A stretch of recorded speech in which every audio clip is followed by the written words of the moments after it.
On Your Side Tonight with Jamie Bold starts now. Thanks for sticking with us here at 7:30. We begin this half hour with a first alert. Some live pictures from our HD tower cam. I'll show you some pictures from Blowing Rock tonight where you can see some clouds there in the distance. There's been some storms moving through the foothills, getting ever closer here to the Piedmont. Meteorologist Lisa Villegas tracking those for us on the radar. Lisa, anything severe?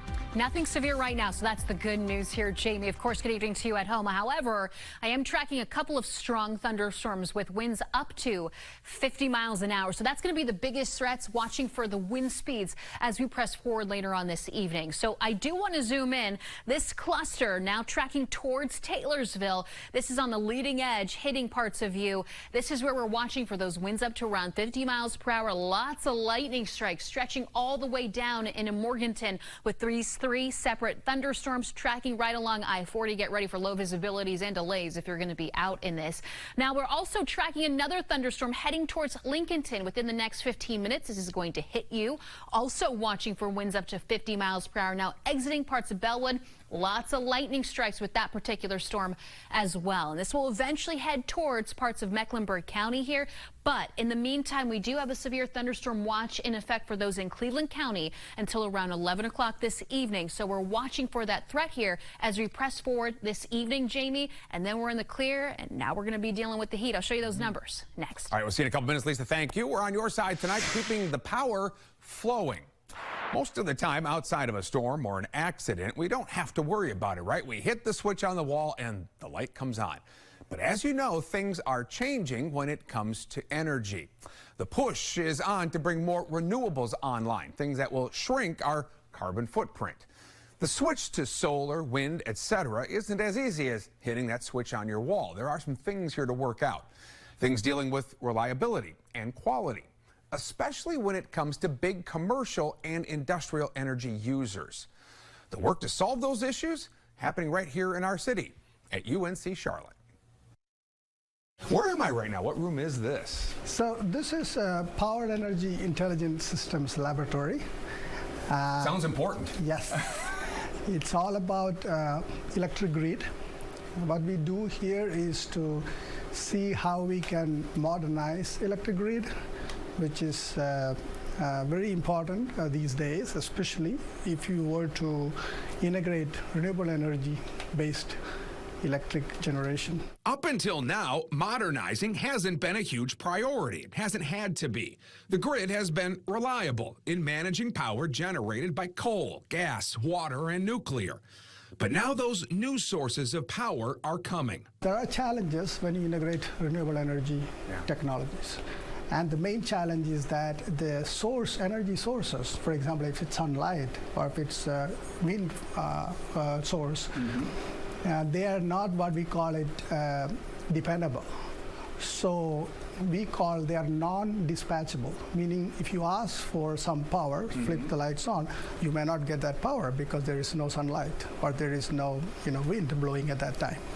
So that has been a challenge. One, Dr. Sukumar Kamalasadan and his team at UNC Charlotte are working to solve. So what we have been doing is to develop technologies, which includes the renewable sources, control of renewable sources, optimal management of renewable sources, and at the same time, management of electrical load. It's not as simple as when the supply is exceeding the demand, was just storing that extra supply. Is it more complicated than that?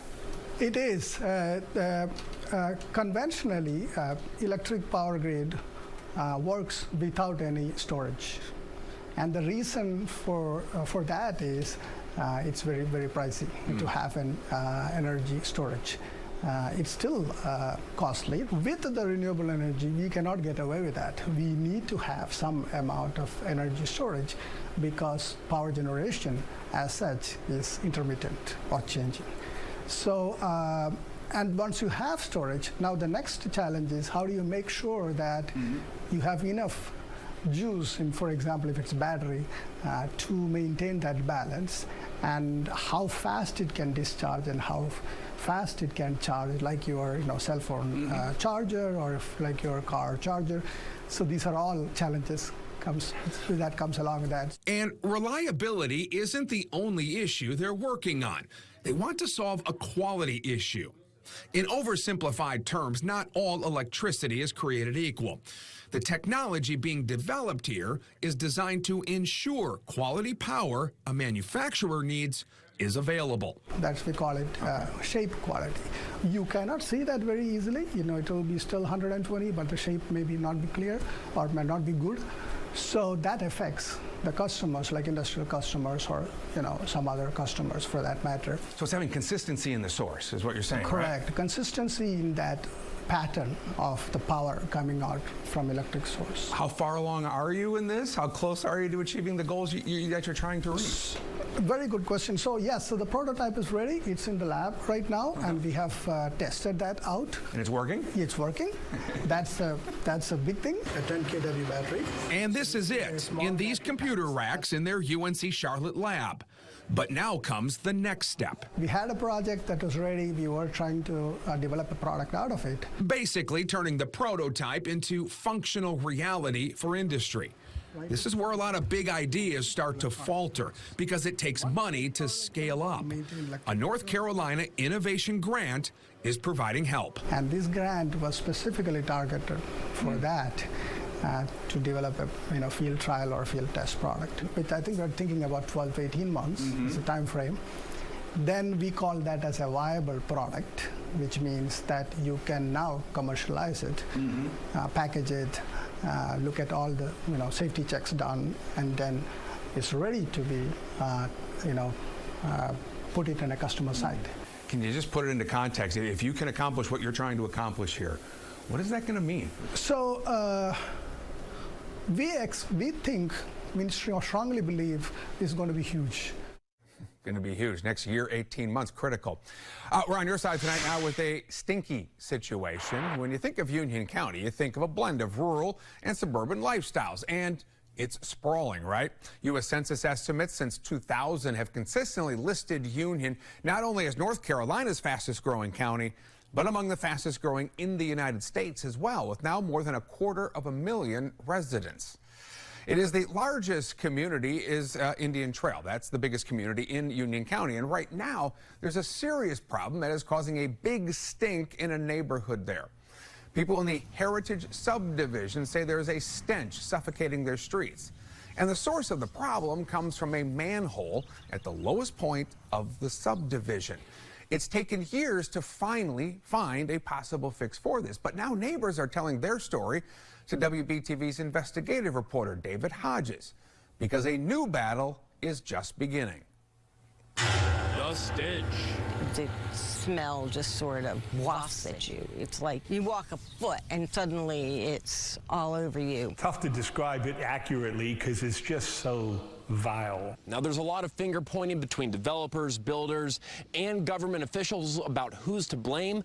But at this point, the neighbors are just seeking solutions. Nobody wants to be responsible except the homeowner. Terry Assad and Steve Morgan have been fighting the stink by showing up at the one place that counts, the Union County Board of Commissioners. I live in the Heritage Development. In Heritage, I live in the Heritage South community. But as WBTV has reported since 2021, the commission has a history of leaving their wastewater planning to the last minute. We are running out of capacity. But this time, Morgan says commissioners have come up with a solution that would be acceptable, a pilot program that uses chemical solutions to neutralize the smell. The problem, commissioners want the Heritage residents to pay for it. There needs to be some feedback from the residents here at Heritage, as to whether or not, you guys would be amenable to something like a special assessment. We are not wanting to pay an assessment, nor will we. There will be a lawsuit before that would happen.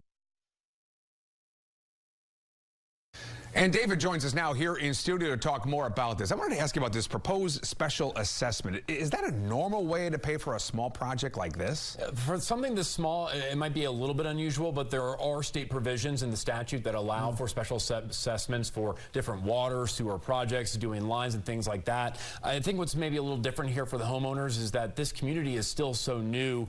It's clearly something that they believe should be the responsibility of the builder. Yeah. Now, of course, the builder saying that there's local officials state officials who might have pointed them into allowing them to do this, but if anyone should pay, it's not them, considering they just bought their homes there. The land deal itself, right? Public-private partnerships, we see those kinds of things all the time. What's different about this one? I think what's different about this is usually public-private partnerships bring jobs of some type of nature. This was a company that already existed here, was doing landscaping businesses and contracts for different types of communities.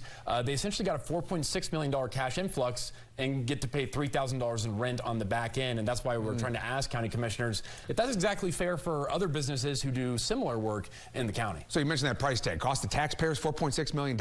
Is that what they're on the hook for here? Yeah, that is what they're on the hook for. Now, originally, when this property was bought in order to be part of a larger sewer project, there were state funds that were set aside to be able to reimburse this. That does no longer appear to be the case, that those funds would be available for that.